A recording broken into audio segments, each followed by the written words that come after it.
Welcome to episode 3, season 1 of Standing in My Truth. Your speaker to the host, Valerie M.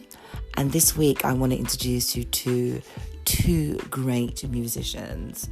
I've got on my show MC Spee, Spencer Graham from Dreadzone, and the delightful Seanie T, MC Singer, who's with the Dub Pistols. Please listen, have a laugh.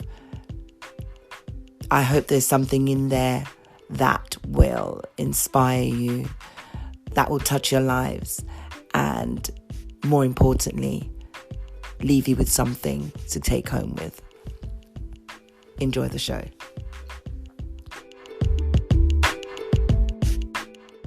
Hi, this is the first of Standing in My Truth. Valerie M here, and welcome. Good morning, good afternoon, good night, good day. For wherever you are in the universe, welcome to my first recording.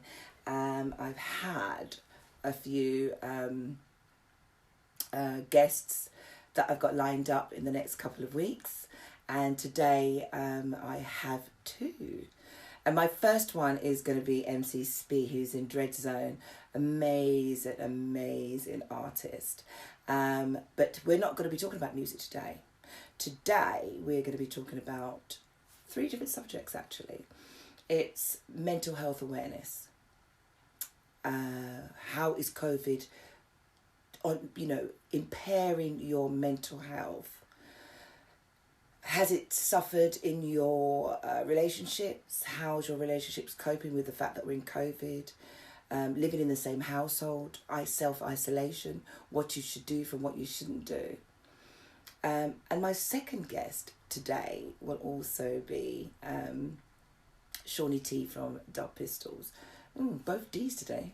Dreadzone, Dub Pistols. Yeah. Okay, so without further ado, I'm hoping that I am going to get Mr. Spee on very shortly. The sad thing is that I'm hoping that I can get him here with me. But with Seanie T, let's see if he's going to join me. Give me 2 seconds, folks. All right. Ding dong dong. Where is he? Where is he? Where is he? Is he here? Give it a feel. Oh, here he is. Here he is. I hope everyone. You're not going to see him unfortunately on this particular recording here. What you will do. Hi. Hello, babe. How are you? Nice. I did shave it off. Yeah, I can see you're wearing a lovely syrup.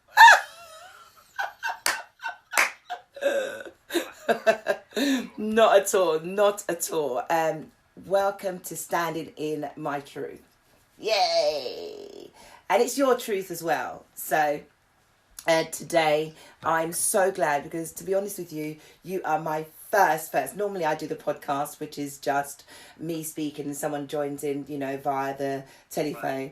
And you are the first that I've actually gone live with on a subject that we feel very, very strongly about, which is from anxiety, panic attack, depression, and to the bigger extreme, which is suicide, Suicide, Exactly. So I'm hoping that everyone can hear us. So make sure you turn that volume up on your machine, as I'm about to do on mine. Give it some welly. Bear me a second. How's that sounding? That's sounding perfect. Absolutely brilliant. Okay, let's kick it off. Please introduce yourself first and foremost. Right, well, my name is MC Spee. I've been in the business for over 30 years, from back in the day with the garage stuff. I'm the frontman for a band called Dreadzone. Done hip-hop with drum and bass, and, work with my Studio One reggae singers. So I bring about, you might know a few of my tunes, but didn't know it was me. I do. You do, darling. I've been on the road with you, babe. I've been on the road with you. Some really good nights as well. Oh, for sure. But well, that's for another podcast. Yeah. Oh, right, okay. Well, that's who I am. So the thing is that Valerie's asked me to do this podcast because I'm quite open about mental health, which is quite, for men, full stop. Yeah. It's been a bit of a taboo for a while. And I think that within the last few years, with people like myself and like Barry Ashworth and other people in the game that have started to realise and embrace their mental health issues, that we're able to help other people. Absolutely. And I think that is the main thing. It's like, if other people see, if they put you on some kind of pedestal musically or whatever, and they see that you're actually normal and you can't get out of bed sometimes and you cry at the silliest things. Absolutely. Stand there in a queue panicking, and it's very, very difficult. And when people can see that you are like them in some ways, I think it opens it up, and it does make people aware that they're not on their own. And the thing is that's what the main thing is feeling alone, loneliness. And you could be in a relationship as well, can't you? And you're still lonely, which is the saddest part about it all, don't you think? Standing in front of 10,000 people singing your song back to you. Yeah. And then half an hour later, you could be sitting in a Premier Inn on the corner of a bed in tears with white noise in your ear rolls going, well, what was that all about? My God. They don't see that. They don't see that. And yeah. You're sitting there and you think, right, you've given all these people greatness or something that they go, that tune's brilliant, that guy's brilliant, everything is cool. But the demons that we have to battle every day, and the thing about it is it's most musicians, there's a fine line between genius and madness, and we step it every day. Yeah. Because the thing about it is that some of us have found it difficult to integrate into societies. Oh my God. Beautiful. Feel that we're special or anything else. It's just the fact that people don't realise that stuff that happens many, many years ago affects people now. I'm 52. Right, I'm 52. Yeah? Thank you. Absolutely. Right. So my first ever memory, and I'm quite willing to talk about this, right? Please was do. Holding my granddad's hand, right?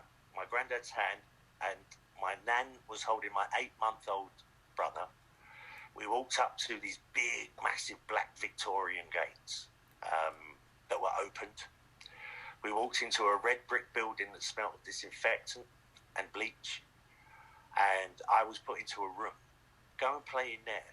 And it had all the latest toys from Magic Roundabout, Doctor Who, we're talking 1970, right?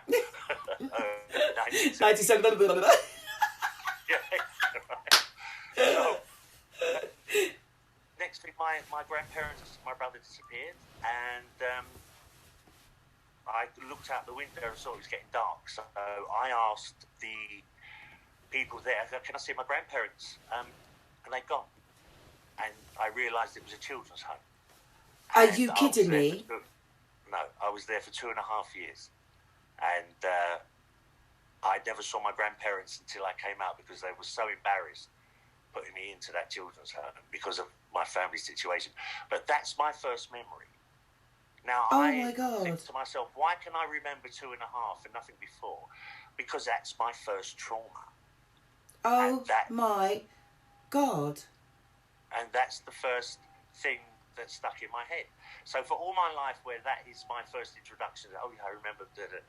And where I'm in counselling now, because of my PTSD, which I've had since I was 2, obviously. Yeah. I only started dealing with it last year and starting to realise that, hold on a minute, I've got 5 children. I was in a relationship with their mum for 27 years.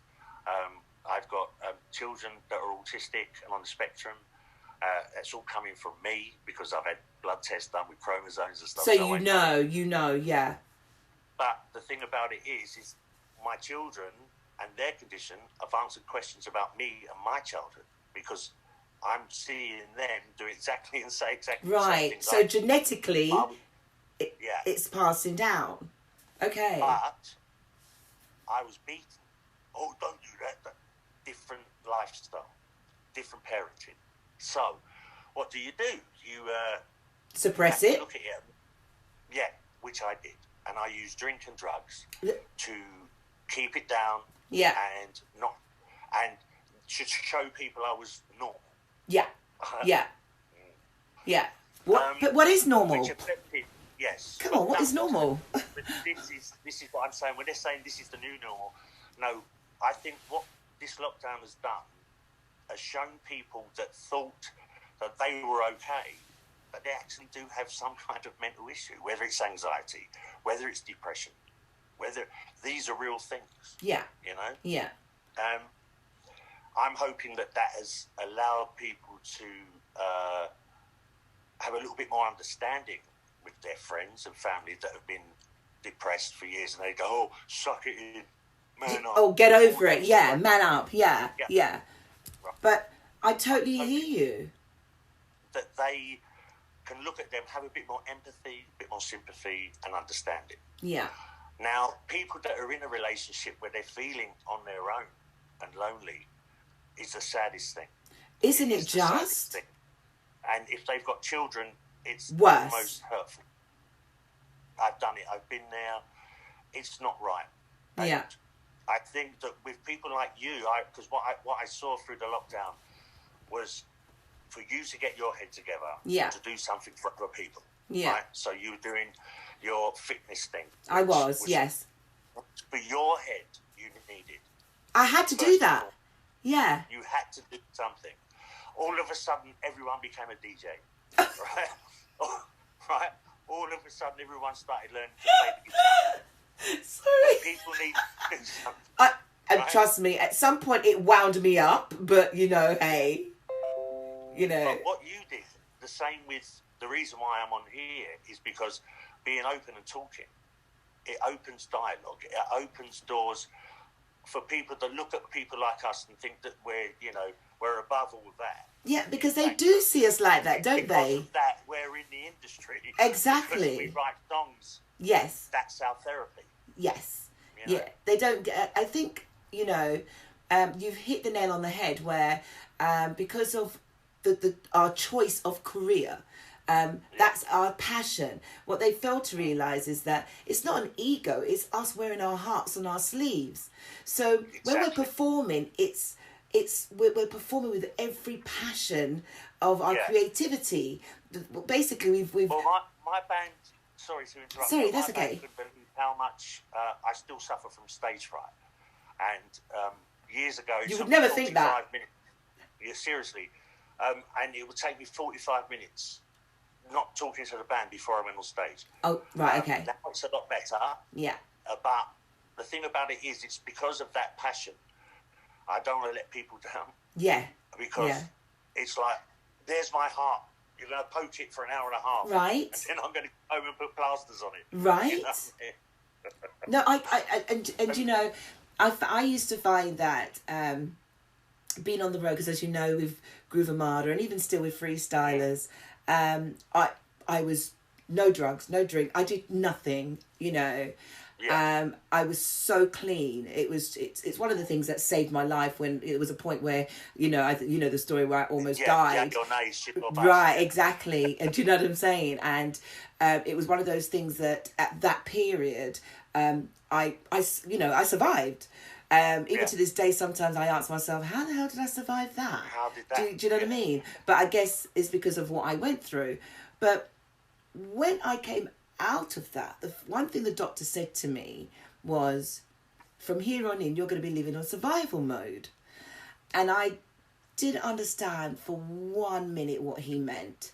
It was a case of, I'm fine. You know, I had to learn to walk again, had to learn to talk again, had to learn to wipe my ass again. I had to learn to do all of these things. All of this I had to learn to do again. Steps, it was baby steps. It was baby steps, basically. So once, but the thing is, I never thought about it. You know, I never get the guys in Freestylers. We did they were doing a show, and knowing full well that I just spent 10 months, practically 10 months off the road in hospital. Do you know what I mean? And then I went, I want to go. And I was like, I was only probably about 5 stones, but bag of bones. Yeah, but because that was my passion, that's what I want to do. I need to get back on the stage. The doctor Tony said, you're going to be in survival mode. And I thought, that can't be right. Never. Do you know, 5 years later, that's exactly what happened. I started having panic attacks. I started with the anxiety, but I would never tell anyone that's what was happening. I actually didn't know that what was happening. I just thought, oh God, what's this? Get over it. Try to put it aside, but not look at it, because it's like, I should be happy. I should be right. Design professional. Exactly. And I should be able to deal with it. So, and I couldn't. So I found, after years of not being a drinker, I started drinking because I didn't like the scrutiny. I was now finding people was getting, coming onto social media. It was like, I'm not being fake when I'm on social media. What you see is what you get. Exactly. I get attacked for just being myself. And if they don't know your history, and do you find also that being a musician, you weren't able to form normal friendships? We only have friendships within the music industry. Within the industry, exactly. So you've got your fan base, which you put your smiley face on for, right? And you signed your bits and pieces, and you're still not being fake. No, because they're your butter. That's your right. You go out and do. Then you have your internal music friends, but you're still not going around their house on a Wednesday afternoon to have a cup. All right? No, you're not. I'm going to pop. No, none of that happens. Yeah, it doesn't. These friendships are not. We survival mode. It's the people we need around us to make us work. But even then, the people validated. But did you that as much as validating other people? Yeah. Did you find? I didn't mean to cut you there. Did you find the friends that you had around you? And this is not me talking about myself. I'm just saying, and I'm just putting a whole big melting pot here.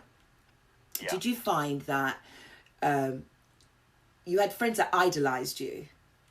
Yes. So they knew that you are MC Spee with Dreadzone, and you've been doing this, and you're a great artist.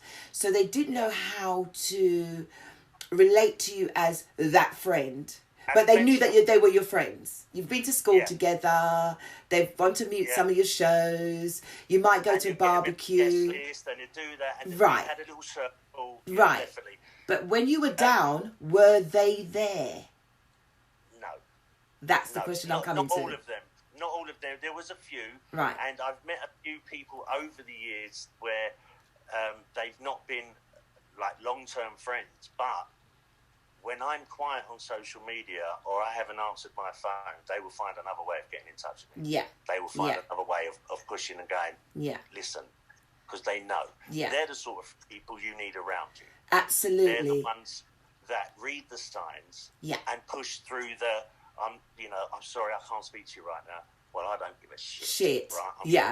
I'm going to text you and I'll wake you up at 5 o'clock in the morning before your alarm, da-da-da-da-da. Now, I have people like that, and they're the most important people. Now, people with fame or their idea of fame, social media has fucked it up. Absolutely.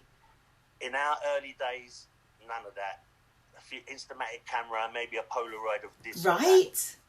If we mucked up, we mucked up. When they stopped talking about it, they stopped talking about it. It couldn't come back up again. Yeah. Nowadays, here's a memory of you fucking up again from 3 years ago. Right, and you're vilified for it. And the thing is that you have to, people, and I don't think there's no realness for a lot of people because they're more worried about profile. Perception. Your brand. Yeah. Everything else. So therefore, to come out and say that they suffer from a mental illness, it's going to be detrimental to my brand and to me, because they might have idiots behind them going, no, you can't say that. You can't say that, right? You can't say that. You can't say that. Yeah. If you say that, it will imply that you are, affiliated more with this side or that organisation and it's like I help a thing called Papyrus, which is prevention for teenage suicide. I'm so glad you've mentioned this, please, yes. Right. So the thing is that Samaritans are really designed for adults, pretty much. True, very true. And our generation of kids who are now adults have been brought up with the Samaritans is the suicide helpline, adults. Now you've got Childline, where children. So there's a gap in the middle. Yeah. It's wanting. There's wanting, isn't there? Yeah. Yeah. And they're not going to ring an adult line, and they're not going to ring Childline. Right. So who do they call? Exactly.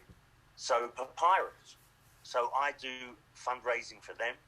I make sure that I let people know that prevention of teenage suicide, it's important. Especially, this generation of children that are coming out of COVID didn't have exams.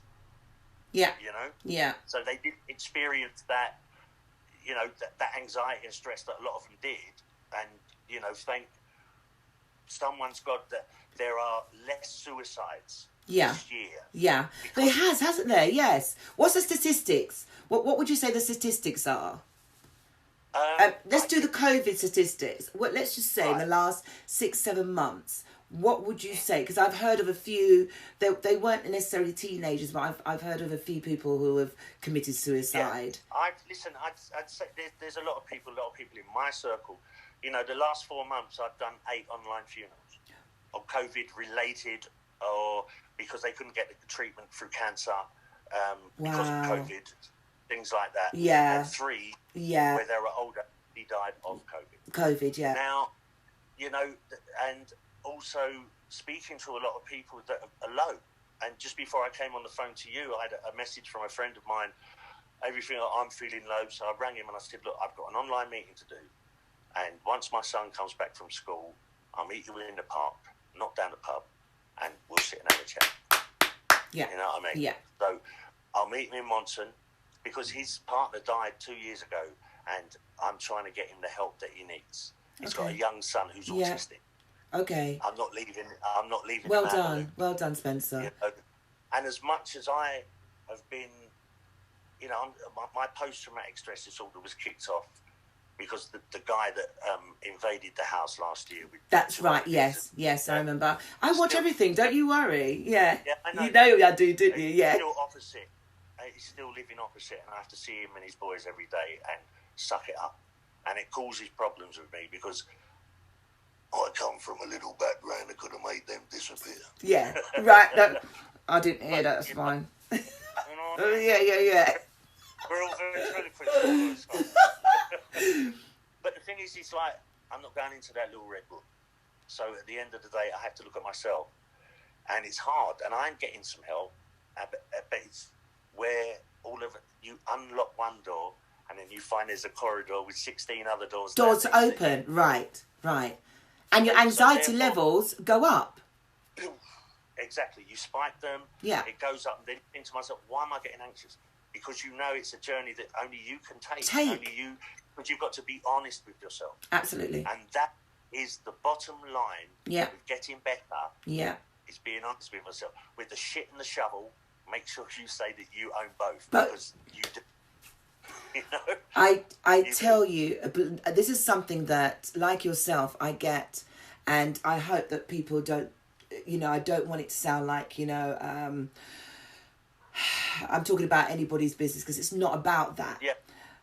And I didn't ask for it to be this way, but I do have friends and folks and even randoms that will message me, and I have conversations, and the one thing I make sure I don't do is judge, no matter what the situation is. I don't judge whatever the scenario is. I don't judge the person. You've come to me, it's like having clean hands.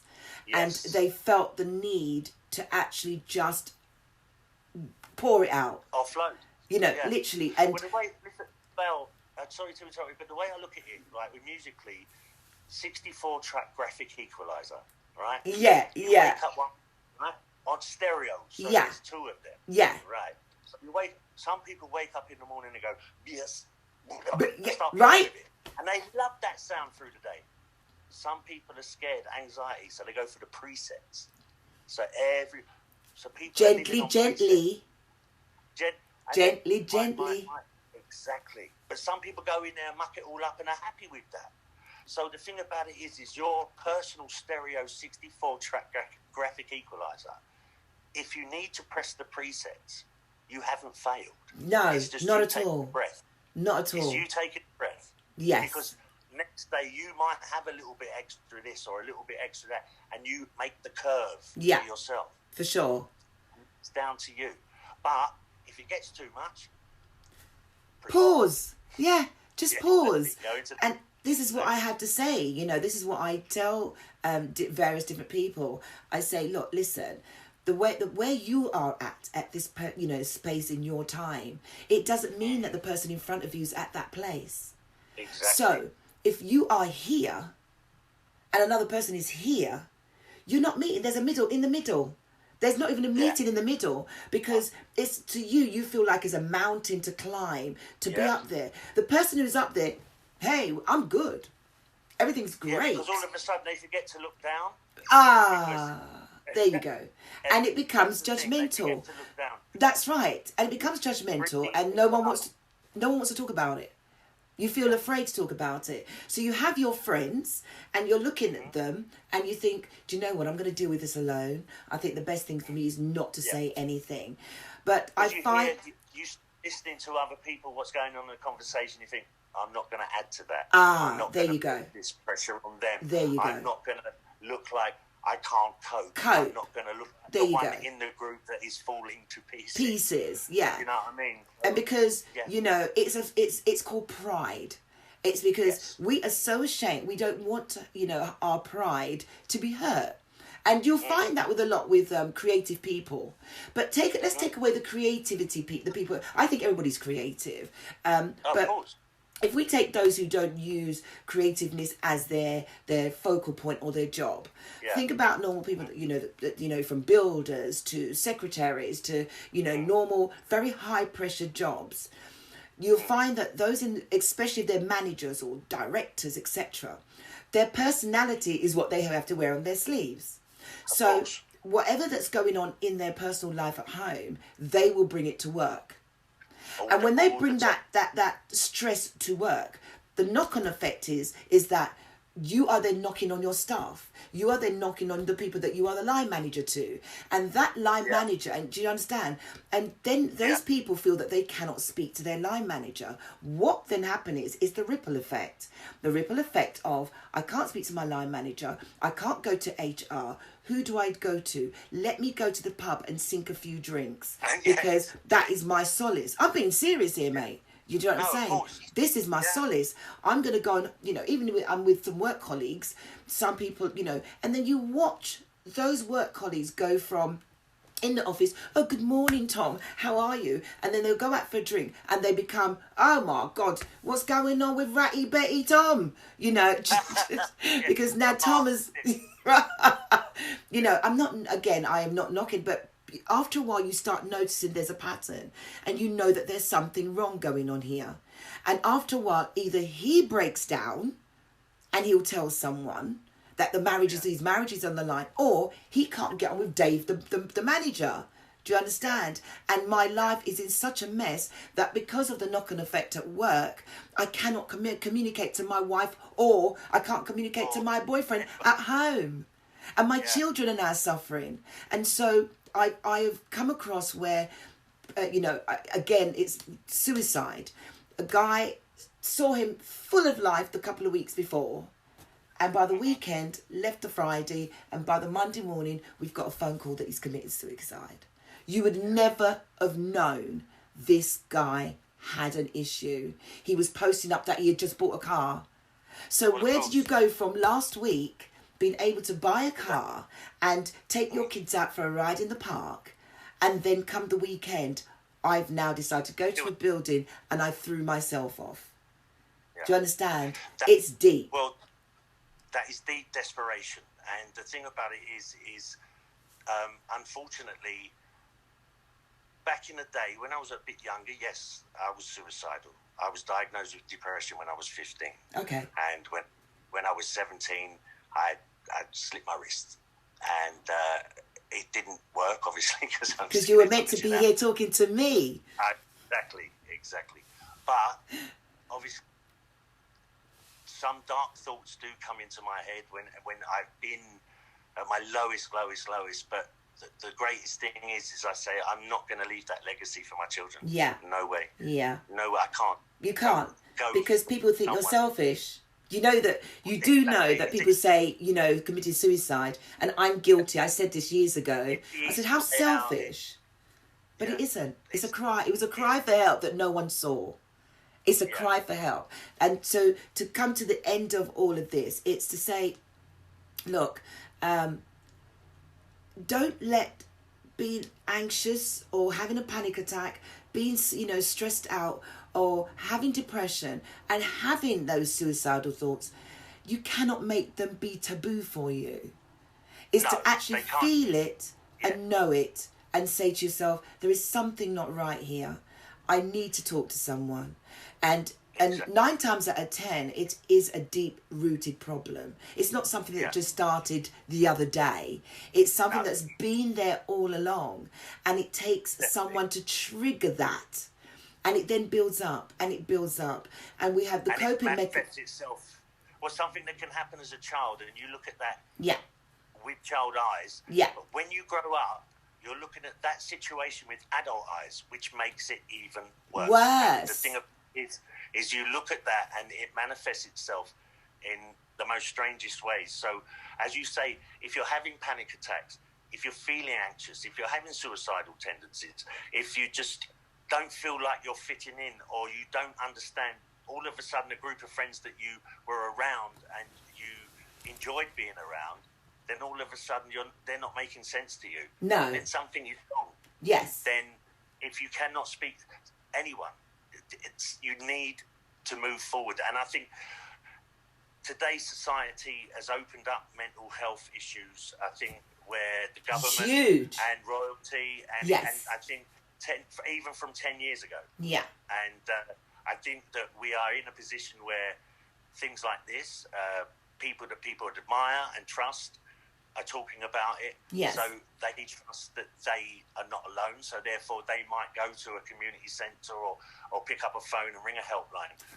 And not only that, the GP are now, where the GPs used to be like, oh, okay, let's give you some antidepressants.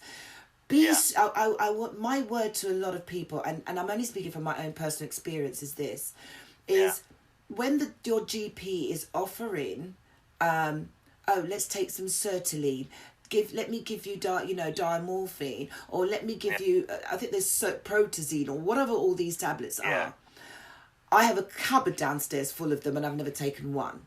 And everyone's different. I'm not saying I'm a martyr. Please do not get me wrong. About the 64 graphic equalizer. Right, yeah. I had to learn to recognise that, 50% of anything I put into, it's my responsibility. That's right. I cannot go around blaming everybody else and not looking at myself. So until I was able to look at myself, I then realised that things can only get better. And I was able to drop the drink and not become, I need to be that party girl and I need to be out there and drinking. But in fact, I could be a party girl without the drink, because I really am. Yeah. Do you know what I mean? I've been like that for years, right? And I do have something in between my brains. But, I know we're making light of it. But the fact is that you need to just say to yourself, I don't really feel good. And we sometimes lay. I'm going to give you a perfect example. This morning, everything was great. I'm getting everything ready. I mean, this is like my new room. I've worked so hard to get this, this new space, get it all up and running, and it's been something in the making. And there were days where I kept thinking, don't do this, don't You're opening yourself up to criticism. Yeah, You know you don't like to be yourself, criticised, but then I know that I'm a bit. Excuse my French. I'm a bit of a gobshite, Yeah. But I'd like to think that whatever I speak about, it's because it's knowledge and I've experienced it. I'm not just going to go gung ho and talk about a subject that I don't know about, right? Yeah. So this morning, I sort of walked around and I looked around. I mean, as this, YouTube will get all of the build up to how I got here and why I've started, standing in my truth. But this morning I got up and I was in a flood of tears. Oh, bless. And I was trying to hold it all back, and I thought, don't do this, Val. Do not do this. You've come this far, and it's not about you. You actually want to hear from everybody else, but also I need to protect my own energy at the same time. I'm not a doctor. Yeah. I just want people to know that. Stop looking at someone and say, oh, you look lovely. You got nice hair. You look good. Your clothes is nice. And, I'm always taking selfies or stuff.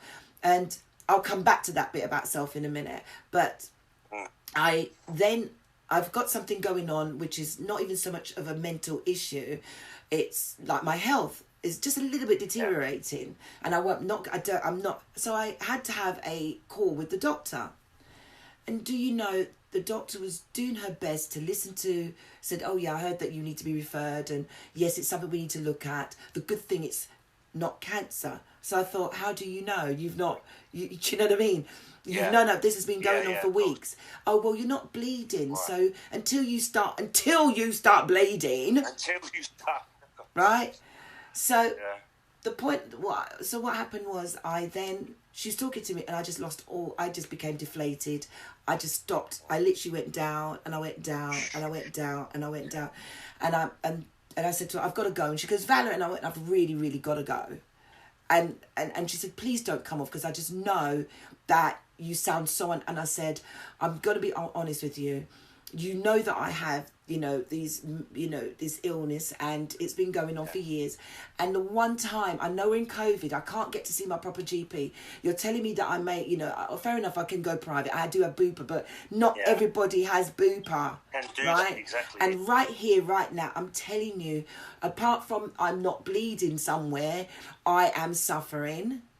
And she just went, well, I've got another patient to see, but Valerie, and I went, it's okay. And I went, boo! And I stood there for about 10 minutes, and I just said, you know what, Val, let it, just cry. Just get it out. Because all of a sudden, I felt my anxiety levels go up. And because my anxiety goes into panic attack. When I get the panic attack, I can't get out of bed for a whole week.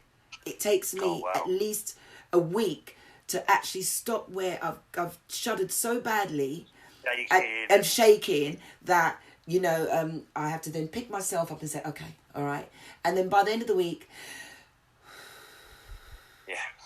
It's now, and this is something that I will post up later, I found techniques that I want to share with everybody. So I'll do this at the end of this show, which is how to deal with yourself in isolation. And with the pandemic coming on, there is going to be even more anxious people coming on, because we cannot get appointments at the hospital quick enough. We cannot see our GPs quick enough. We cannot...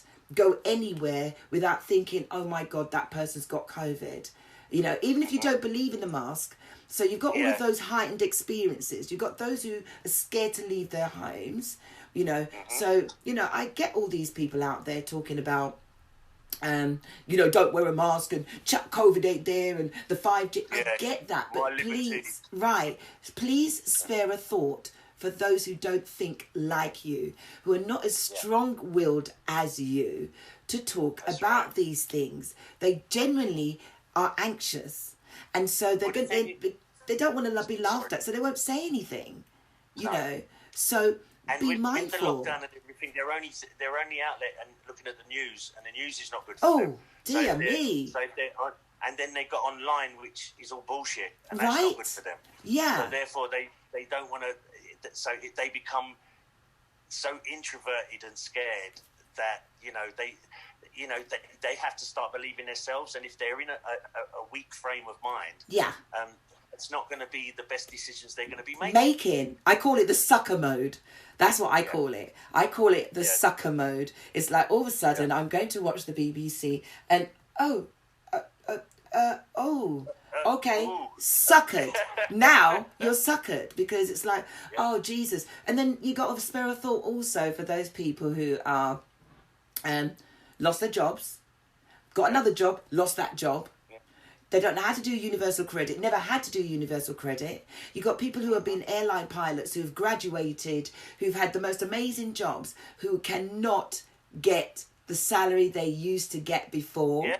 They're now having to go to a job which is half of whatever they used to earn. So therefore they've got to sell their houses. And their kids have got to come out of private school. I'm not, but then you've got those who are not in private school. And the nursery fees, everything is a knock-on effect, and I'm telling you, you need to stay strong. So this is why I'm saying, I know that we're having this conversation, and I'm so grateful for everything that you've talked about. And I just want you to repeat the suicide line that you actually that you actually are part of. It's called Papyrus. So if you have a look for Papyrus, they're actually they have a helpline.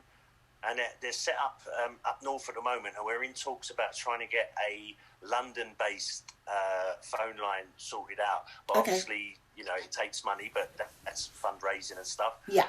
So if you just have a look, because Childline is there and Samaritans are there, but Papyrus for youngsters, teenagers, and I've got 5 kids, 1 grandchild and another one on the way. So it's like, I have to make sure that if I leave this mortal coil, that I've done something that is going to help them. And you've given something back, yes. Yeah. You were not ashamed, you actually lived. The fact that I am open, they've seen me cry, they've seen me bad, they've seen me at my worst where I can't get out of bed, and I explain to them, and people say to me, oh, you shouldn't do that. And I said, no, they need to know what it looks like. They need to know that it's real, and if they feel like that, it's not to feel bad, because it runs in the family. It prepares them.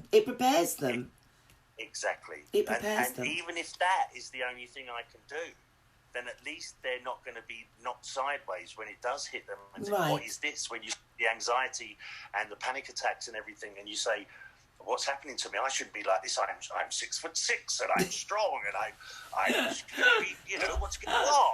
Why am I crying? I've started a bus stop. Which is what we do. I can't decide between a steak, bacon, a sausage roll. Why am I crying? And that, believe me, it's that simple things like that do happen. Yeah. And so it's the thing about, if there is a next lockdown, people that are listening and going to watch parts of this, now what your limits and capabilities are. You've always known your friends that have had what you call slightly blessed. Yeah. So what you need to do is keep in touch with them. And yes, they might not pick up the phone.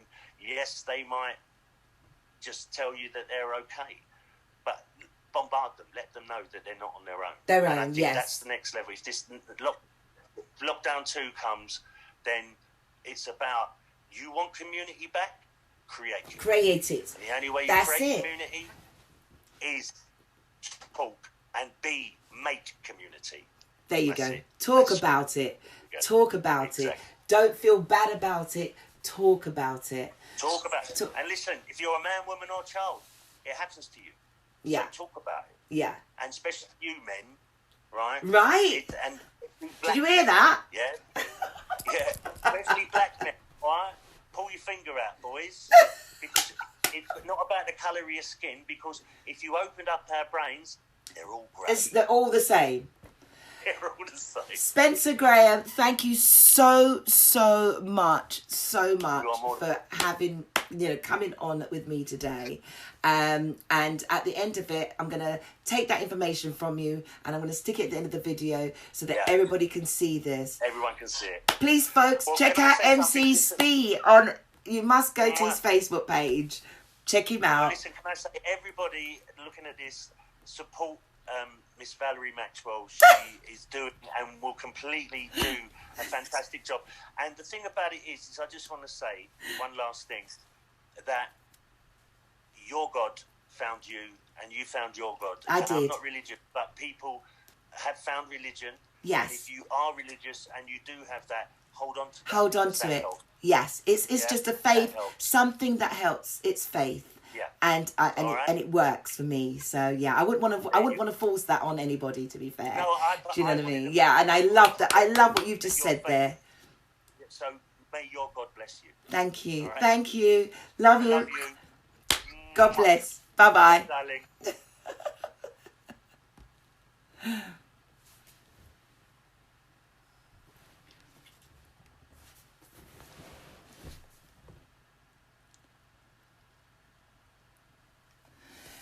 Oh, that was an amazing talk with MC Spee.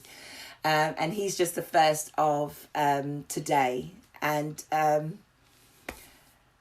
you know, I'm going to continue on until my next bod is going to be joining me soon, and which is Seanie T. And in between this, I'm going to give you an excerpt. You're going to see a little video of him and what he does. So I'm going to get a little break because I am standing in my truth. I'm going to make myself a nice cup of tea, and then I'm going to bring on Seanie T. The truth be known is, mental health awareness is not a stigma and it's not taboo. Okay, it is not taboo. It is very real. It can break the biggest of spirits around this world. And I grew up knowing that I'm strong, I'm great, I'm wonderful. Did my little poster just fall down? Oh, how dare that? Oh, I'll have to fix it in the next segment. But waiting for my bigger banner to come. So don't criticise. So yeah, I grew up always being strong, and I still am strong-willed. But when that one day of the first attack of anxiety hit me, it wasn't pleasant, and I didn't want to acknowledge this was going on, and I let it run for at least 4 years, ignoring it. There was times I would find myself at a hospital because I thought I was having a heart attack. On numerous occasions, I thought I really was having a heart attack. I never told anyone. I have never, ever, ever, ever divulged some of the information I've told you.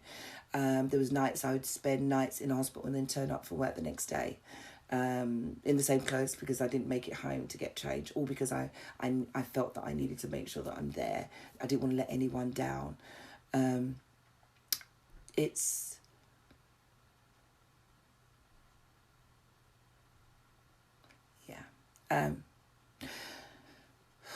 So, you know, just, you cannot live in that bubble. So no matter what you're going through in your life, no matter how your relationships aren't working, or someone's being a protagonist against you, you're about to lose your home, or you have no money coming in, you will survive.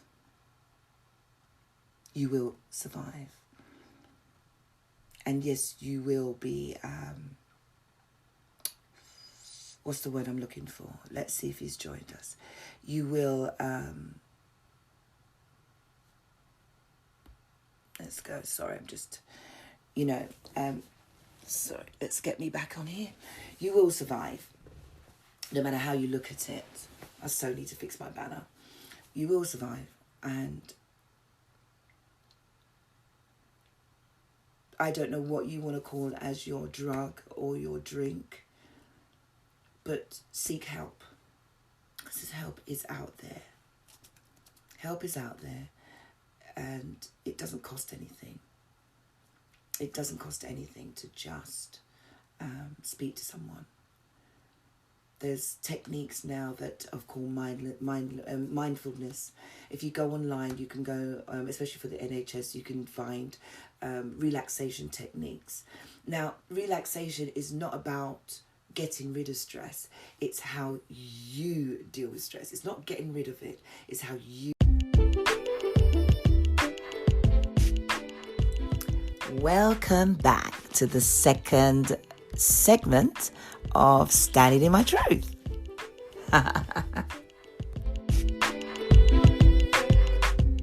This is called Standing in My Truth. Can you see that? For Seanie T. Okay, part 2. This is Standing in My Truth, and I've got the most amazing friend of mine, great musician, the one and only Seanie T. Whoop, whoop, whoop, in the house. How you doing, Seanie? Oh, I'm good, girl. I'm good. I'm good. How are you, baby? I'm okay. As you can see, I've started a podcast, and it will migrate into a YouTube channel. I've just let you know that I've built a little space in my home, and that you can walk through and you go into, and you can now record there, and we can have I'm going to have, like, on a weekend, it'll be a football special. And so you will be coming back to talk football, everything, all football. So you know I can't go have a bloody podcast show or a YouTube channel without having some form of sports in it. Do you know what I mean? But on a regular basis going forward, it'll be subjects that close and dear to my heart, and having great people like yourself to come on, speak about your truth, what you know about it. And that's why you're here today. So please, without further ado, just give a quick synopsis about yourself, so people know who you are. Okay, I go by the name of Seanie T. I run various music projects within hip hop and dancehall, basically. Majority is more, I don't even know, I can't even say majority, but a lot of people know me in the hip hop world. Okay. Projects like Dark Horizon. Put an album called Black Limits in 7 with myself, Rodney P, Estelle, Carlisle, which is bad. Jeffrey, and Father Roots Manuva. Did I say Father Roots Manuva? so much names sometimes, but I kind of work with people like Black Twang and everybody. You know what I mean? These are my people that we roll with, that I kind of grew up with in the industry.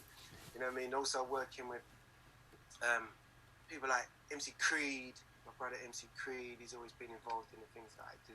We're doing it again. I can't do the voice. We're doing it again. Like, that's the greatest slogan ever, in music, I'm telling you, it's international. Old Rock of Gibraltar, Yeah. It's its own rock, it's its own Kilimanjaro.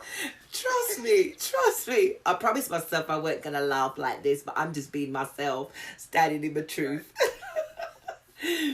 So yeah, this is my Seanie T, and so please embrace him. If you get the chance, please make sure you go and check him out.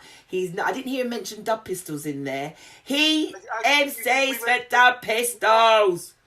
No, it wasn't that, It was just that as I got to Creed, I was going to start talking about the Dub Pistols, but then you interjected. So. Sorry, continue. We started to bust the wheel, doing it again. Yeah. Mr. Hogan. Hold on, this sounds freaking fun. That sounds beautiful. That's glorious, sunshine. Yeah, I had to cover mine out as well. That was beautiful, sunshine. Yeah. Like it just really ate. But yeah, so yeah, he did Dub Pistols as well. Worked with the mighty Dub Pistols, you know what I mean? So big up the whole of the Dub Pistols, Mr. Barry Ashworth, the Iron Man, aka Dave Vader, Tim. Oh gosh, Johnny Rockstar. We'll even throw Jack Cohen in there. Jack, the original drummer. Jack, come and gone. We got Just Thomas now. Do you know what I mean? And Mr. Rapper Pom Pom is Just Thomas. You know what I mean? And Billy, the big engineer. You know what I mean? And various producers. You know what I mean? R.I.P. Will. That Beautiful. So you can see Seanie is renowned, folks, so let's not, you know what I mean, so please check him out, check out Dub Pistols, check out his album, and he's going to give you more info of what we're going to go into. So Seanie, I asked you on because you called me out in July to do the it should be 25, by the way, but it was 30-day push-up challenge, and it's I did it because there's not many challenges I would do, and it was because it was to do with mental awareness. It was to do with people that had anxiety, panic attack, even though suicide was the main frame behind it. But to get to suicide, you have to have one of those three. You don't just get up one day and decide, I am suicidal, goodbye world. There is, it's a format. I know it sounds ridiculous to say it like that, but there really is. So the question I'm going to ask to you today, there's a few questions I really want to get your input on, is why did you choose Tonic, and tell people about Tonic?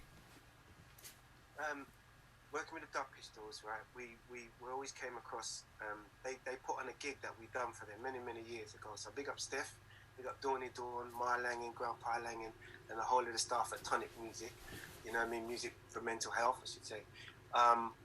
They were just good to me. People is good people. People are just good people. Yeah. Just like, yeah. I tell you something. Ma Langen, all right. She is she's part of the whole Tonic Health, but she is Steph's mum, and she's a grandmother. She just treated me like I was a grandson from I met her. Yeah. And check this out, right? Check this out. One year I met her, and I had some back pains. I had a bit of a bad back. The next time I met her, she bought a gel for me. You see? Like a grandma would do. Yeah. She good bought a people. gel for me. And good said, people.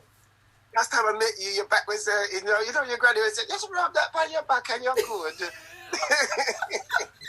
It was that moment. I was like, this is incredible. Incredible. So from then, it was just good people, And we just always, we stayed in contact. And, they just, I was tagged in, and I just thought, like, to do the push-up scenario that we was doing for mental health, I just thought, let me do it for Tonic. Let me raise some awareness for Tonic. It's really not that deep. It is deep. If I can help, it is deep. It is deep. Not for you. See what I'm trying to say to you? If I can help, I help. Yeah. So it's not like I have to think, I have to anything. Okay, let's do something. It's simple. People complicate things. Yeah. They do, don't they? It's something that you can just put straightforward and easy.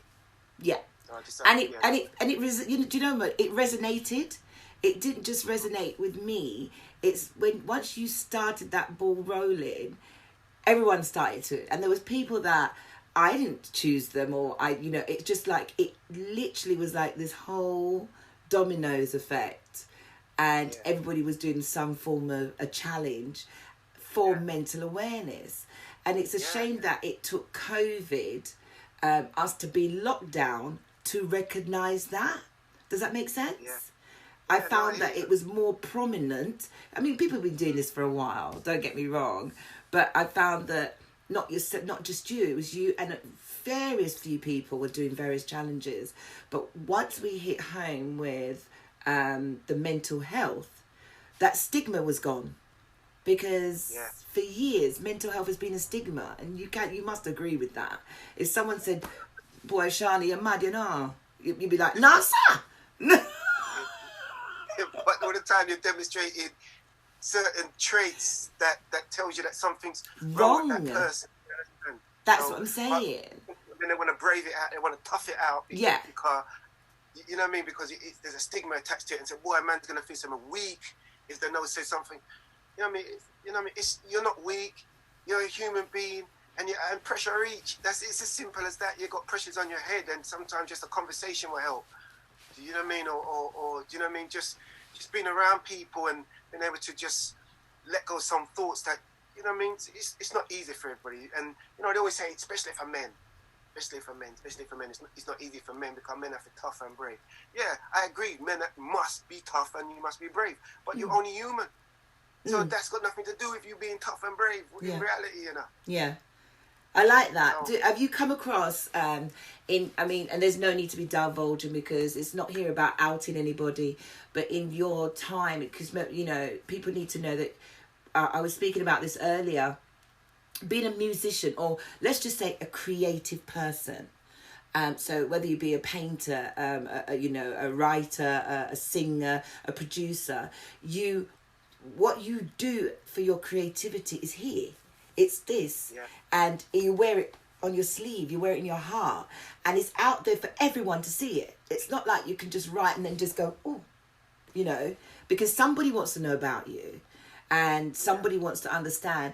Have you ever come across anyone in the industry who you know that they could have needed help, and were you there to help them? Or have you ever come across a time where you felt that you struggled, but you couldn't find anyone around you because of what you do to help you? Let's put it this way. I know of a couple of people, and I have helped, but I'm not prepared to say. No, I don't want you to. That's the thing. I just want to know, how did you approach it? What do you know? You don't have to say that, but you know, how? Because people need to know. How does someone help me? Who can I talk to? I just made sure I was there by their side. There you go. Understand? When I saw it, and you could just rely on me. Yeah. Whatever you need. You understand? You're calling me up at 4 o'clock in the morning. There you go. You can rely on me. You know what I mean? You need help. I'm there in a second for you. Just let you know that you're not alone. You know what I mean? That was it. I have a situation at the moment where my nephew, really, we call him my nephew. You know what I mean? You know how families stay out here. Yeah. You understand? He has had an episode this year and he had to be hospitalized for it. And he's only a young man of 16. Oh, bless him. You know, so these things are closer to home than you thought. So there's before that even happened to him, my heart was in it. Yeah. You I'm saying to try and help, and it's not easy. You know, you just got to make sure that you're there for people if people need help, and even if you need this and you need me to drop you to, you know what I mean, we need specialist help. What can I do to get to this point help? you there? Yes. Yeah. Yeah. What do you think also with the youths of today? Because I'm sure you'd agree, when we were growing up, and you said it earlier, you know, we had to be tough. And I'm not just talking about men as well. It was like your grandmother beat you until you said, behave yourself, man, snap out it. Yeah. You know, do you understand what I'm saying? Or if you were acting up, which is not even acting up, it's you actually had a problem. But our generation and, you know, they weren't allowed to show emotions or affections, which I think has gone in generation, has continued. I think it's continued. It's only now that someone has opened the flood doors and said, I can't do this alone. I can't do this anymore. Do you know what I mean? I need help. Please, somebody talk to me. The youths of today, I genuinely believe, are crying out for that. I genuinely believe that, you know, that whole stigma of, nah, man, I can't tell nobody, I can't, you know, it's still embedded in the youths. It doesn't matter what colour, it's just embedded in the youths. And, you know, it's either they commit suicide, or they just go off the rails and they'll smoke, or they'll do drugs, or they'll drink heavily, or they'll get themselves into relationships that they don't even need to be in, because they're looking for something. They're looking for something because they're not. I don't want to knock anyone per se. Something's trauma's happened in their life, or the parenting hasn't been exactly that. You know, there's no guidance, and so they'll look to somebody else to give them guidance, and that person who they've probably gone to ain't the one. It just takes them down a different path. So they're struggling with, from childhood, they've come into teenager, they're probably just hitting into their 19s or 20s or even younger. I mean, this is me just saying it. Do you think that mental health issues sits within that age group? Yeah, definitely. You know, backgrounds, growing up, cultural differences. Yeah. Of life, peer pressures. But one of the things, I had this conversation, I was doing a radio interview about 3-4 weeks ago, and one thing I know is sometimes you touched on it, they turn to smoking now. This is one of the things that I think is affecting a lot of the young boys' brains, is smoking strong ass weed. Yeah. It's too strong for your young brain. Yeah. You know, yeah. It's made in a laboratory, so you must got to realize it's no different than crack. Wow. You're going to make it in the lab. Do you understand? And that's about to that's going to affect your mentality. And I've known many youths that's gone off the rails mentally, I should say, if I can say it that way. And it's just due to smoking. It's too hard. You've got pressures in, and you're smoking. It's hard drugs, and it's compounding. Yeah. Worse. You understand? So that's one of the things, definitely, I feel. And I can say that I'm not a doctor or anything. I'm talking about life experiences. That's what I want to hear. Many years ago, with certain youths that I knew that was just down to earth youths, and all of a sudden they're walking up and down, he's got no top on, walking down the high road, screaming and talking to himself. But those were the youths that you was 15 and you were showing off and you were smoking and you was acting like you're the man because you can smoke. You know, if you're smoking for yourself, you're smoking to show people that you can smoke and you feel so you're big. Right. And so that's you now tapping into peer pressure. Let me show my people I'm down. And then something goes wrong and you got no one to talk to again, and so and the funny, the people that they're showing off to are the ones now laughing at them, and they're not helping them. Yeah, for real. They're not helping them. A true friend will stand by your side, and he will even tell you, "Listen, brother, you've got body odor." Do you understand? A true friend will tell you because he doesn't want you to go in a circle amongst people, and you understand. So you stink, and everybody say, "What is that bad smell or whatever?" You understand? A true friend will just tell you what the truth is, you know, whether you like it or not. And so a lot of these guys, these are not your true friends. Yeah. So look into your circle, you understand, as well. Because these things make you do things that's really not conducive to your your true life. Love that. The pressure. It always leads back to this. Yeah. It always leads back to this. And once there's too much pressure up here, you know what I mean? What they say about pressure bust pipe? Yes. Yeah, pressure bust pipe. Yeah. So that's all that's happening, really. You know, it's an explosion up here, and so we got to attack it from before it happened. Prevention is better than cure. You know what I mean? So how do you though? So you know, look, we're in COVID. I don't know. I think within COVID, I don't know if weed is being flown in or wherever it comes from, or whoever's got their weed, right? I don't know. But what I'm saying is, could you imagine that you can't go out, but the only thing you've got is the weed? Let's just say for argument's sake, and the chronic and your bottle of Hennessy or whatever is your tipple, and you're only what, 17, 18? Is that the life? Yeah, I do you know what? That's a very difficult one. It's a very, very difficult one, what you said there, because that's a real reality. You ain't got it is. I'm not making that up. So you've got two things poisoning your mind, right? Immediately, right? One's a legal and one's an illegal high, but they're both poisoning your mind. Yeah. So it's difficult. You know what I mean? What would be my answer to that? I don't know. I'm going to say pick up a book, or the same internet that you're on, use it to reach out, because at the end of the day, this is what you're doing right now. You know what I mean? With your truth, you're just bringing awareness to it on a grander scale and using what you've got to. So when people see things like this is the help. So don't just go online on Facebook and Insta and all them thing there and let me look like this Insta model or whatever. Definitely not me. And just get food for thought. Sometimes it's more than you can feed your mind with weed, you can feed your mind with alcohol, but the greatest thing is to feed your mind with knowledge. Absolutely. You understand that there might be a problem with myself, and if you can maybe look into yourself. You know what I mean? I'm not saying I don't even have the answers, you understand, but don't just use your internet to floss and to look like something or act like something that you shouldn't be. But it's got to be great podcasts like yourself to make it more commonplace, that people say, you know what, there's a podcast that was talking about this. Let me tune into that. Oh yeah, I know her and I can relate. Because I'm not saying, listen, if you smoke, if you drink, that's what you do. That's what you do. Well, no one's telling you not to do it. It's just know yourself. Yeah, know yourself.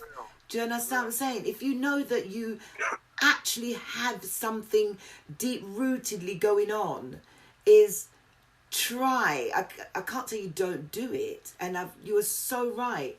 It's really take the time out. So you know what? Let me just park the cup of drink. Let me just park the weed for a little bit. Let me just see how I get on without it. Just for now. you know. Yeah. And if the brain is still racing, it means you actually need to talk to somebody. Yeah. Oh, you know what I find? Pen and paper. Go. Wait there 1 second. No problem. No way. Give me 2 seconds. Look at this. So Shawnee's gonna get And I wanna, because I have to get something from over here because I'm gonna show you. Beautiful. But we're gonna go in a second. That's something to do with tonic. That's all. Okay. I was gonna say to you, you said a while ago, which was pick up a book. What I found that helped me again. So what I want standing in my truth is to be that we don't speculate too much because we don't live in everybody's lives. But if we've seen it and we've witnessed it, is to talk it. And that's why I'm talking. The show is called Standing in My Truth. It's not, so basically you're standing in your own truth, telling me something that I actually know is true. You know what I'm saying? Write it down. Can I just say this? Yeah. You know how they used to walk around and say, big man thing, big man thing. They say big man thing, and someone say a big woman thing. Yeah. You understand? I get that. But to be a big man, if you is watching this, to be a big man and you see signs exhibiting in your brethren, or you see your brethren's got, pull him to the side and talk to him. Yeah. You understand? That's a big man. That's a big man. 100%. 17 or 15 or 14 years old. You could be 35 or 50. A big man thing is your actions, Do you understand? Yeah. And it's about privately taking people apart, and then maybe the help, which is the knowledge part, what we're talking about. When you say within a book, you might find a book that's or even, a lot of you don't even want to turn to books. You can use a tablet. Yeah. As your book. Or Google an information and read it. Do you know what I'm saying? Tap into somebody. Yeah. Stop sending me links to people fighting on the street. Oh. Send them a link. If you want to send them a link to people fighting on the street, that's what you do. I can't tell you don't do that, but also send him something else. Yeah. Create a balance. Because Yeah. that's what, there's an imbalance going on in some of them. Yeah. So that's the kind of knowledge you want to be kind of spreading as well. Do you also find I can't speak for everybody's use because there's guys out and girls that are just aspiring not to just be influencers on social media.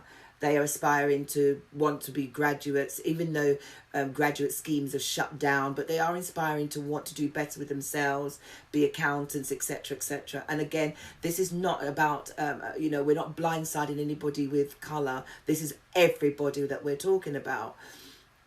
And do you also, do you feel that, okay, fair enough, when we were growing up, social media was not there for us.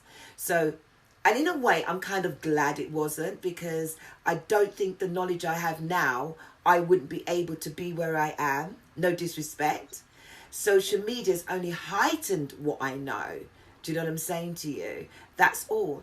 But it has taken away some of the substances that we should still maintain in our lives, which is moral, some morals, and being able to be a community. And I'm not trying to go too far away from the subject of mental, but when you think about what I've just said, the morals and the community, and they say it takes a village to grow a child. You remember back in the day, right? Because if you're out of order, auntie is coming and stunting. And so uncle will come and he's bumping, right? You ain't getting that anymore. You understand? Yeah. So even if a youth is, or a girl child is at the age of 14 talking up to man and, having condoms, and, the parenting skills has literally just lost its way. Do you know what I'm saying? You'd like to think that the younger, her elder brothers or the mother calls out to her sisters, or calls out to her brothers, or calls out to a very good friend who she can look to, someone who she feels is a mentor, and say, listen, my child has lost their way. Now, I don't know if it's a mental thing. I'm not sure. So before I take them to a doctor, before they pump them with drugs, on top of the drugs they're already taking, beg you, have a word with them, please. Do you know what I'm saying? Now, and, I don't know if there's many of those around anymore. you know, not from, you know, from my ends, I find it so difficult to know that there's not enough people out there, men. There is a lot of women, I do know that for a fact, but that, you know, I yesterday I tuned into a program, and it was so lovely to hear this guy called Raymond, and he was so eloquent, and he was telling me how much he volunteered and how he witnessed children now beating up their parents, you know, actually beating their parents. And I literally just was like, no way.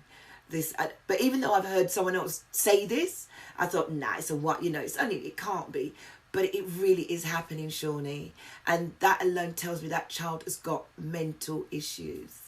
Yes, definitely. You got something going on that's making you very angry. Angry. People, but then, you know, it falls on the fabric of how they grow. How they grew. Why are you going to treat your parents like that? Because you know what? We couldn't raise our voice to our parents. Are you crazy? Think about that. You're up in another family like Chris Rock. Yeah. You know what I mean? Everybody hates Chris. That is the family. Do you know what I mean? You know what I mean? So it's you know, modern day, these days, there's so much changes with the world, and not all change is good change. Yeah. You know what I mean? And that's what people fail to see. They're so busy to say, oh, we've all got to change, How much change you really need to change? To change, yeah. Yeah. We cannot get away from the village mentality for the youths. We cannot. For the children, for our communities. Well, I still have a big family network, and I've got a big friendship network, you know what I mean? And sometimes I say my brethren, go and talk to my son for me. The reason why I'm saying that is because he's tired of hearing it from me. From you. He's tired of hearing it from me. And he's done that for me, and we've always done that kind of supportive network. You know what I mean? There's only so much you can do for your youth. Your kids are going to do what they're going to do. Yeah. But at least you're going to give them that food for thought, and you're going to give them... Stick a pin right there. Guess what I'm going to do? 1 minute. This is hilarious what I'm about to do. I'm not going to put any noise. I was going to put all my sound effects. But I'm going to go, yes! Yes! I love that. I'm in my musical instrument room. But no, you said, as you said, you sent your son to talk, you know, your friend to speak to your son. Yeah. And that's because your son respects him. It's about football. It's about football. Yeah. It's about football. So if I'm telling you certain things and I'm trying to get you to focus, you know what I mean? It's what you want to do. He's a football man. He can have a word in your ear and say, how's your football going, my youth? Yeah. You know what I mean? How's football going? And boom, bang, bang, and talk to him on different points and maybe put it in a way that you know, as parents, right? Well, I know me as a parent, and I know I don't need to ramp with my youth that you're not my friend. You're my child. There's a big difference. Yes. You understand? Yeah. So I talk direct to you. Yeah. I tell you, if you don't want to hear it that way, then go and hear it from your friends in a worse way. But I'm telling you from a place of love. Love. You know what I mean? And a truth. There, you just said it. So, a place of love. Yeah. It's a place of love. So, that's brilliant. I didn't think about that. Yeah, you got to talk straight. You talk straight, but then that straight talk is to a point. It's to a point. Because you're just, you know what I mean? Sometimes it might be on the page like, you come on, just get on with it. You know what I mean? But your friend or their uncle or their aunt or something put a hand around them and say, oh, you need to just listen up a little bit more. And they're saying really the same thing. Yeah, but in a different way. Yeah, but when we're all speaking the same language, so when my son bumps into Auntie Valerie, and she says, oh, you're footballers, you're good, you know what I mean? I hope you're focusing and working hard. We're all saying the same thing. All thing. The same thing. That's right. Not in my case. This is how life is. Everybody wants to make sure I'm working hard. Yeah. So I don't put pressure on myself, which leads to pressure on my head, which makes me doing something I shouldn't be doing. You know what I mean? Or puts me in a place where I have to be withdrawn, and because your child has brought you to that place. Yeah, creating issues for yourself. You know what I mean? No. It really is a tough one because and that's why, as I said to you, with all the suicide, there has been quite a few suicides in COVID. Suicide has always been there. I've had suicide within my, you know, my global family. And we've had musicians, you know, we know that's committed suicide. And when it happened, you know, to this day, I still don't understand. To this day. And I know for a fact that when the person was speaking, how did I just not see it? I felt it, but I just did not see it. Do you understand what I'm saying? How? And so I think when the person committed suicide, I was so down on myself. I felt useless. I felt how, you know, I've let you bend my ears so much time.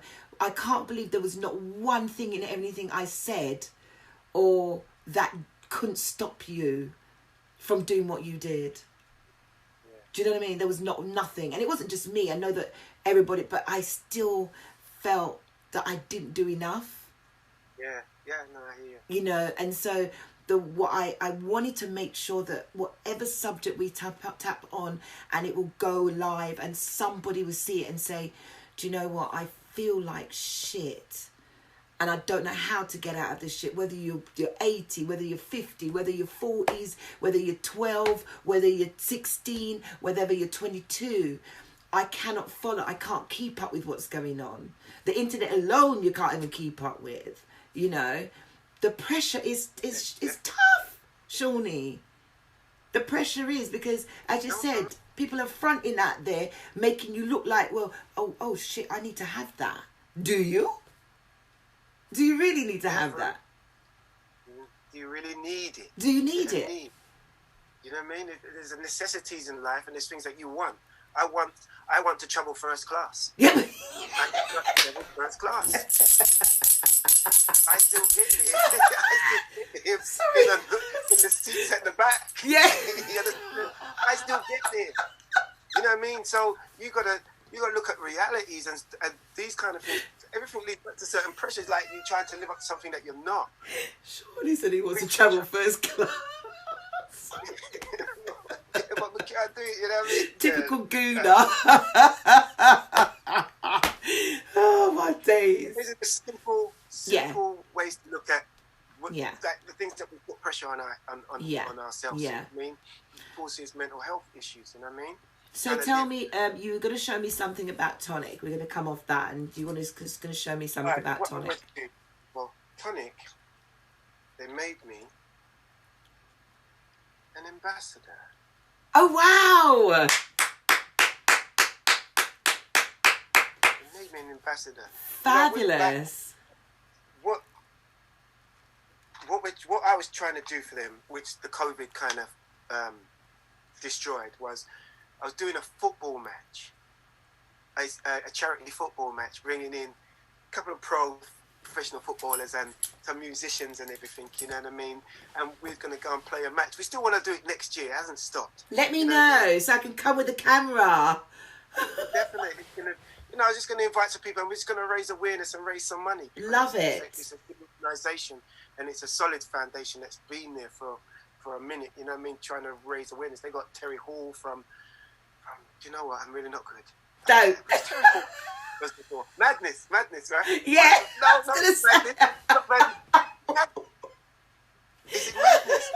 I don't know. This is embarrassing. I just know the name Terry Hall. He's part of it. Barry Ashworth. I know Barry Ashworth from the Dumb Pistols is part of it, so we get that one right. Ooh, yeah. But these are people that believe in the message and believe in the work that's being done.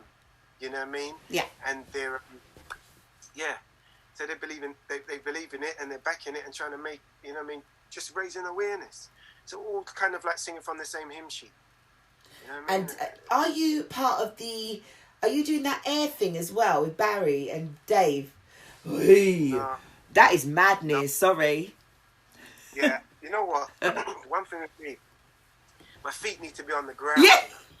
It's hard enough being inside a plane. What am I going to do? Strapped to the outside flying around. You're mad. No, stop. I couldn't believe that. I just was like, oh my God. I'm sorry. but I have to take my hat off. Let me take my wig off to them. Do you know what I'm saying? Because that's a lot. That is a lot to do. And they've already raised £1,000 before they even got off the ground. No, that's incredible. This is Barry's second time around doing it. Barry's Flying Circus, it's called. Yes. It's an incredible thing because it brings real awareness. It brings us such a big... Dumb Pistols have got a good fan base, you understand? Yeah. And, you know, it just... And they're all... They've got families and they've got friends who's got families. So the spotlight shines on somebody like Barry and Dave and everything, you know what I mean?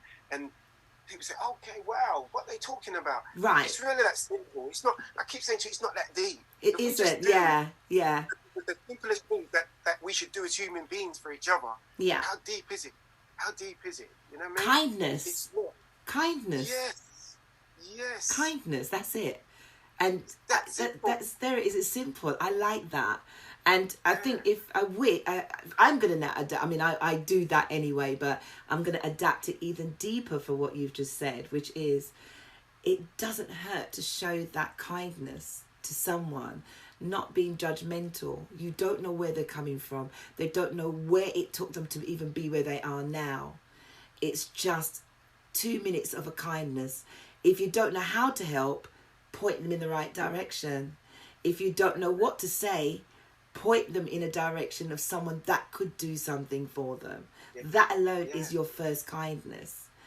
Don't look at them and go, as we used to say back in the day, they're muddy like patu, you know? And that's what happened. Excuse me, folks, of my Jamaican coming that day. But that's how we grew. You know, once the sun used to hit you in your head in the West Indies or out on the street, they said you were mad like shad or whatever it was. And in the sun too long. Right? But this is what happens. It's you see what I'm just saying? The stigma. Yeah. That stigma that has still continued for centuries.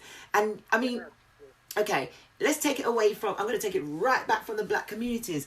Look how many people, down to the royal family, they didn't want no one to know they had madness in their family. They put one of their own child in a sanctuary so that nobody could find that they had mental health issues running through their blood. How mad is that? And now, today, okay, it might have been 70 years ago. It's the fact that we have been hiding. Definitely. People have been hiding. You need to stop hiding because we need this world to continue. We need our children to grow up and be strong-minded as best as they can and better than we are. I'm going to touch on something here. Go for it. Which, like, I had a little, like I said, I've done an interview, and I'm not saying this is for everybody, you know. What I'm saying is not for everybody, because we all look at life differently. But there's no belief in certain people. Discipline is the guidance to life. So what is your guidance? What is your higher being that guides you in a life to keep you not wanting to do certain things? What is your guidance? Do you understand? I know what my guidance is. You know what I mean? Do I believe in God? Of course I believe in God. So for me, that's my guidance. And it keeps my feet on the ground. Because discipline is the guidance of life. You Absolutely. know what I mean?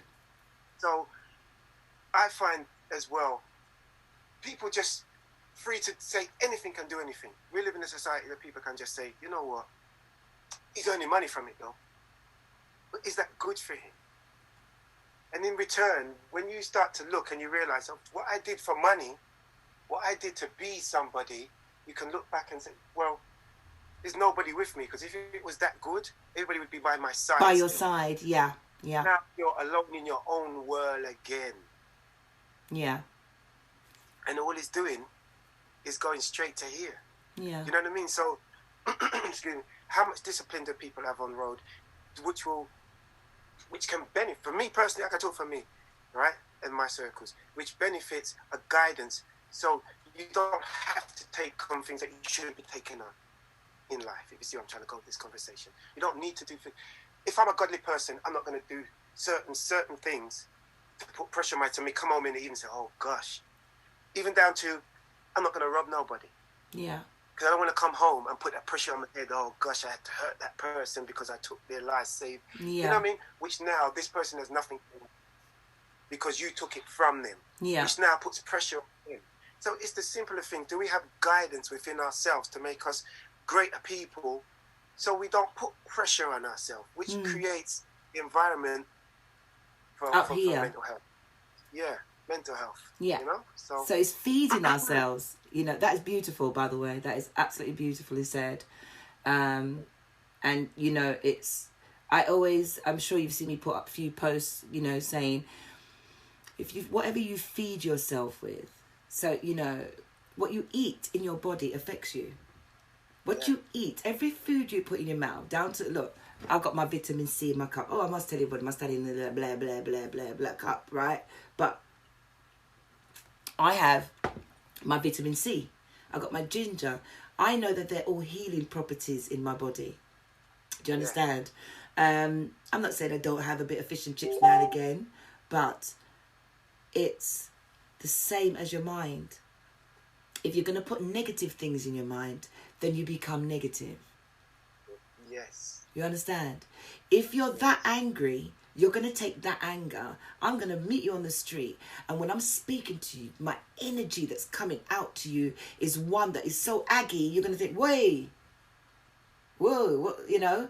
But you might not even say it to me. You'll just notice that I'm really, why is she so, all the time? You know?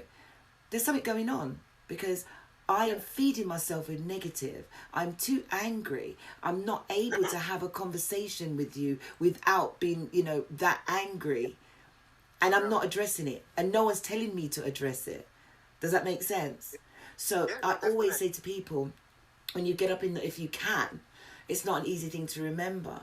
It's my first thought process, no matter what's happened the night before. I don't know who's upset me. I don't care who said anything. I don't care what I've looked on the other day, you know, like for instance, we got so mad with the whole Black Lives Matters and when George Floyd died, and it affected me so much. I never knew that something like that could affect me. And I felt it damaging my actual mental ability. Because things that I never looked at before now is becoming transparent to me. And I don't judge anyone by the colour of the skin. I just take people for who you are. You see how you present yourself to me? Is how I take you. I've got no reason. Huh? I've got a saying, you know, I don't see colour until colour sees me. Sees you. Hey, there you go. Right? So when we had all of that, that really made me, I mean, I always know myself, but that made me dig deeper into myself. It made me actually address things in my life that I've always just put it to one side. You know, I addressed it, but there was nothing that I needed to change, but it gave me more patience. It taught me patience. It taught me that there's different ways of having conversations with people. It taught me that not everyone's on the same playing field as I am. And what I believe in doesn't mean that you should believe in it. So when I get up in the morning, I make sure that my mantra is just be grateful that my eyes have opened. I don't care who don't serve God, but there's a universe. Thank the universe for opening up your eyes this morning. Just the word thank you, and I am grateful. That alone pushes that channel, that energy of, okay, I feel good. I had a bad day. I'm about to lose my house. But my God, thank you for still waking me up this morning to deal with and see if I can stop them from taking my house. And let me be more calmer when I'm talking to those people who don't want to give me my money. Let me not be angry with the people that are about to make me redundant. Because right now, I want to kill your ass. You understand what I'm saying to you? So I'm giving you scenarios that people are having to now deal with. Do you know what I'm saying? Yeah. And it's a lot. And there's going to become a lot of angry people. There will be a lot of... If they're not angry already, they're going to be doubly angry now. So it's just to say to yourself, if your mental being is already being attacked and you don't know where you're coming from, you don't know where you're going, and again, that's any age group, you don't know what's happening in your life, the first thing is try. The anger alone can lead to anxiety. The anger alone leads to stress, you know, and you need to find a balance. Yeah. Because all you're doing is, Yeah. if you're not feeding this becomes sick. It all becomes ill. Definitely. And you all you're doing is, I'm a taxpayer, and you're going to the doctor, I'm a taxpayer money. No, I'm only joking. But, you know, you get where I'm coming from, though. Come on, you gotta have a laugh. You know, I don't want people to bet, you know, I want people to be able to smile and say, you know what, I am not mad. I'm going to get through this. Does that make sense? Yeah, I'm not mad. I'm not mad. And address the things. Write it down. You know, do you know what I mean? So I know that I'm going to be talking about this subject for many moons to come. It's not just these only subjects that I'm covering. I'm going to cover in all sorts of stuff. But but before we end, I just want to say to you that I know the energy, you know, we're both Scorpions and we're mad football passion. But I just know that what you're doing, thank you for doing it.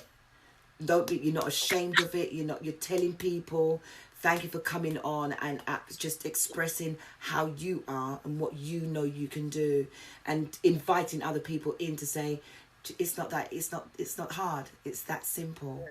Do you know what I'm saying to you? And as an ambassador, so at the end of this, Shawnee will give me some info, which I want to put at the end so they can see it. So please, if you've got anything, you showed me your ambassador badge, which I love, but I will be putting something up at the end. Show it again for me, please. Yay! Whoop, whoop, whoop, whoop, whoop. Laminated. He's an ambassador for Tonic. Come, bring it back here again because it's shiny. Hold on, let's have a look.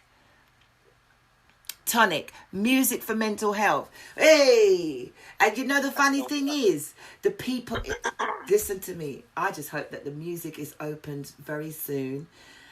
Yeah. Because, you know, innit? It's... But music is such a stress relief. You know my God. I mean? That's an understatement. And as long as, once they're taking that away, that is really... I think that's really, really hurting people. Like the culture of England, the English culture is the pub. Yeah. And down the pub, you've got a jukebox. You understand? So let's take it from the simplest of things. Yeah. You see what I'm saying? Or a live pub band that's doing covers. So music is always incorporated into the fabric of the culture of England. And that's what, you're there, you tap a foot, and whether they've been, listen, before we even come over there, we're singing Vera Lynn in the mood, oh boy. And nowadays, they're singing like, Fizzy Pop and you know what I mean? It's all up in that's what's in the pubs now. It's always been part of it. You understand, guys? Yeah, they're even doing gun salute. They're even doing the. so this is that we need music. Yeah, we do. You know, music is your diary of your life. Absolutely. Songs will always place you in certain places from the start, from you first heard music. Absolutely. That's your diary to your life.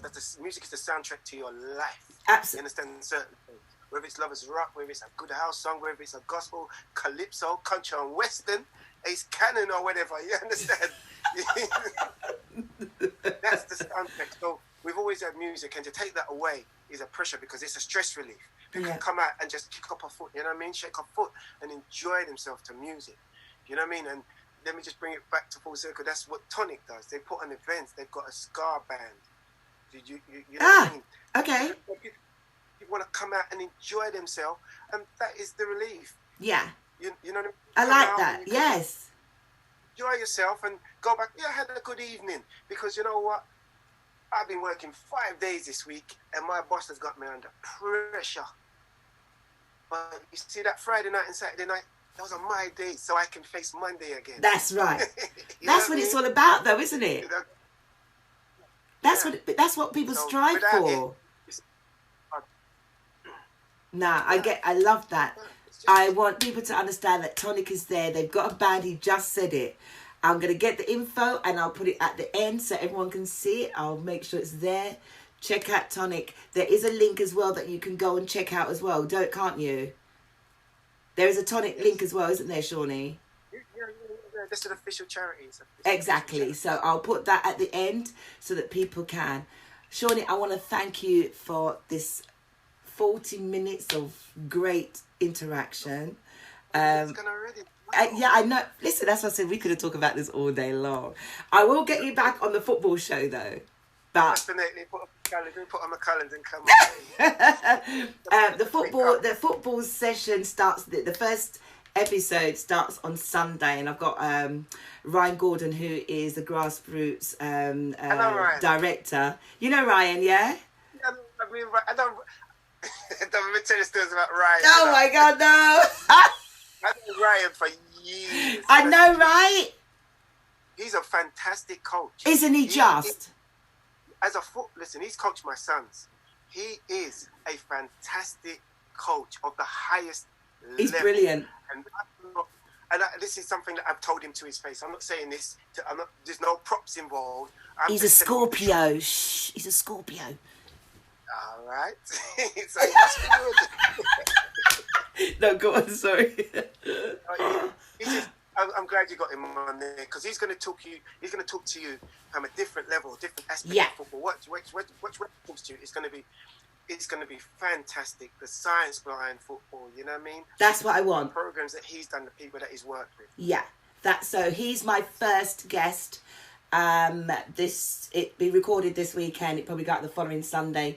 So what would be I'd hope people would enjoy the format that we've got coming. So it'd be a case of various people would talk, give their predictions of the football at the weekend, but it'd be grassroots coaches that will be more the ones that we talk to, as opposed to I want the youths that are actually playing football on a Saturday, Sunday, people taking their kids to go football, the referees, the guys who have got these kids, those are the ones will be coming onto the show. If there's anyone you want to recommend, please, by all means, it'd be lovely to have them on a Saturday and then give their prediction on the Sunday. I've got somebody for you. Okay. Ross Wick.